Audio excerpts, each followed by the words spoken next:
Assalamualaikum warahmatullahi wabarakatuh. Bismillahirrahmanirrahim. Alhamdulillahirabbil alamin.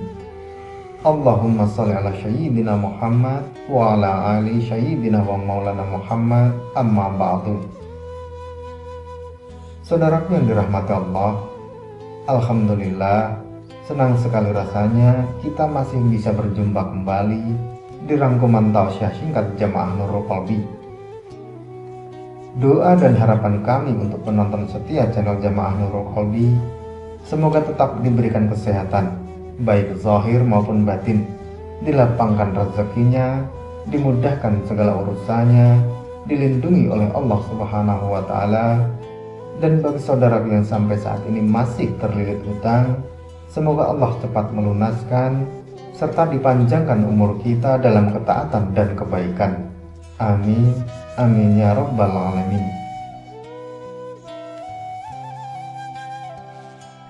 Penonton channel Jamaah Nurul Qalbi yang dirahmati Allah, sudah tidak menjadi rahasia lagi bahwa berdoa di sujud terakhir dalam sholat merupakan salah satu waktu yang mustajab untuk berdoa. Karena kita semua tahu, saat sujud itulah jarak yang paling dekat antara seorang hamba dengan Allah. Dan salah satu yang dianjurkan ketika sujud terakhir yakni memperbanyak doa, menyampaikan apa yang ingin kita dapatkan kepada Sang Pencipta.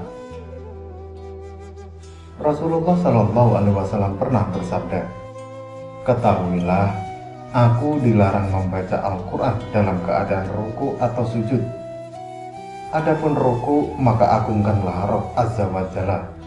Sedangkan sujud, maka berusahalah bersungguh-sungguh dalam doa, sehingga layak dikabulkan untukmu." Hadis riwayat Muslim.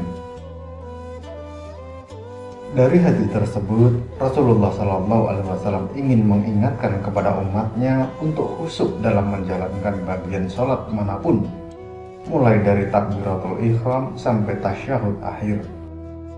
Begitu juga saat sujud, dianjurkan untuk bersungguh-sungguh, sebab pada waktu itu adalah waktu di mana seorang hamba sangat dekat dengan Rabb-Nya, sehingga doa yang kita panjatkan pun akan segera dikabulkan oleh Allah Subhanahu wa Ta'ala.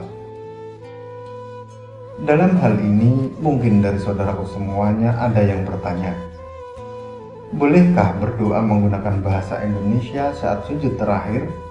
Sedangkan kita tahu seluruh bacaan sholat menggunakan bahasa Arab. Sebagian ulama sepakat terkait berdoa saat sujud terakhir menggunakan bahasa Indonesia atau bahasa apapun selain bahasa Arab. Pada dasarnya tidak ada ikhtilaf atau perbedaan pendapat para ulama tentang syariat doa dalam sujud. Namun ada 3 hal yang perlu diperhatikan perihal bahasa yang kita gunakan dalam berdoa di sujud terakhir saat sholat. Yang pertama, berdoa dengan berbahasa Arab. Yang kedua, doa yang matsur, artinya doa tersebut ada dalam Al-Quran dan Sunnah. Dan yang ketiga, doa berbahasa Indonesia atau bahasa sehari-hari yang kita gunakan selain bahasa Arab. Dari ketiga hal tersebut, para ulama sepakat bahwa yang berdoa di sujud terakhir dengan berbahasa Indonesia atau berbahasa asing selain bahasa Arab bisa membatalkan sholat. Kemudian yang berdoa dengan berbahasa Arab, sebagian ulama ada yang mengatakan batal, namun ada sebagian ulama lagi yang mengatakan tidak batal. Lalu doa yang maksur dan ada dalam Al-Quran maupun Sunnah, para ulama sepakat boleh dibaca dan tidak membatalkan sholat. Lalu bagaimana jika kita tidak tahu bahasa Arab dan tidak tahu doa apa saja yang termaktub dalam Al-Quran dan Sunnah yang boleh dibaca? Apakah selama ini sholat kita batal jika sudah terlanjur menggunakan bahasa Indonesia atau bahasa sehari-hari selain bahasa Arab?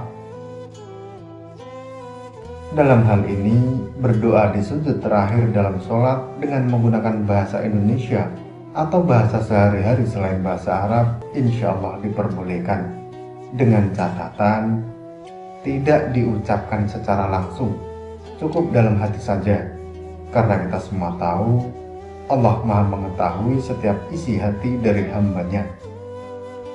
Perlu diketahui juga, memperpanjang sujud hanya boleh dilakukan ketika kita mendirikan sholat secara munfarid atau sendirian. Begitu juga pada saat sholat sunnah yang tidak disyariatkan berjamaah. Sedangkan pada sholat berjamaah, seorang imam tidak diperkenankan memperlama dalam sujud dan dianjurkan membaca surah-surah yang pendek dalam Al-Quran. Ini merupakan keringanan yang dipesan oleh Rasulullah SAW untuk para imam sholat yang tengah mengimami banyak orang, karena Rasulullah SAW tahu setiap orang tentu memiliki beragam kondisi pribadi yang berbeda-beda. Misalnya seperti kondisi dari orang tua, orang yang lemah, orang yang sedang sakit ringan, atau orang yang memiliki keperluan lainnya. Hal ini sesuai dengan hadis Nabi SAW, yakni apabila salah seorang di antara kamu mengimami orang banyak, hendaknya ia meringankan, karena di tengah jamaah terdapat orang dhaif, orang sakit, dan orang yang berhajat atau berkepentingan.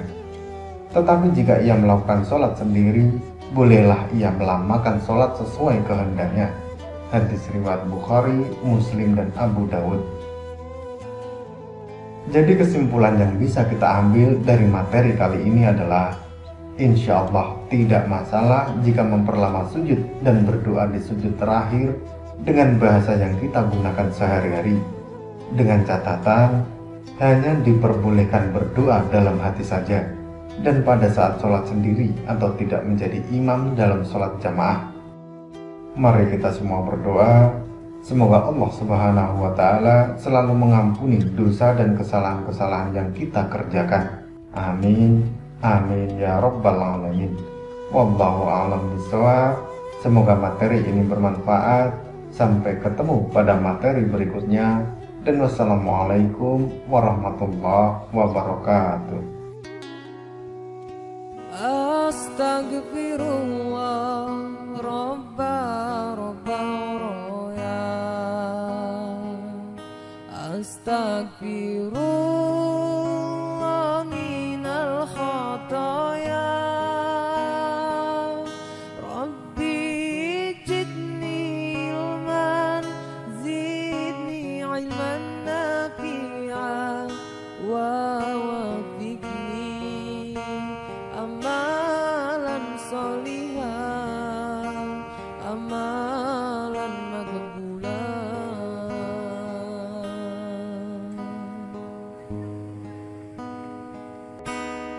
Rabbi ampunilah hamba bersalah, lindungi kami dari segala musibah.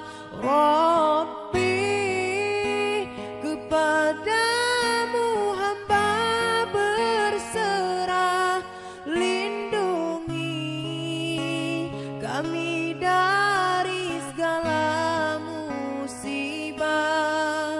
Bumi saat ini masih berduka karena hambamu yang durhaka. Bumi saat ini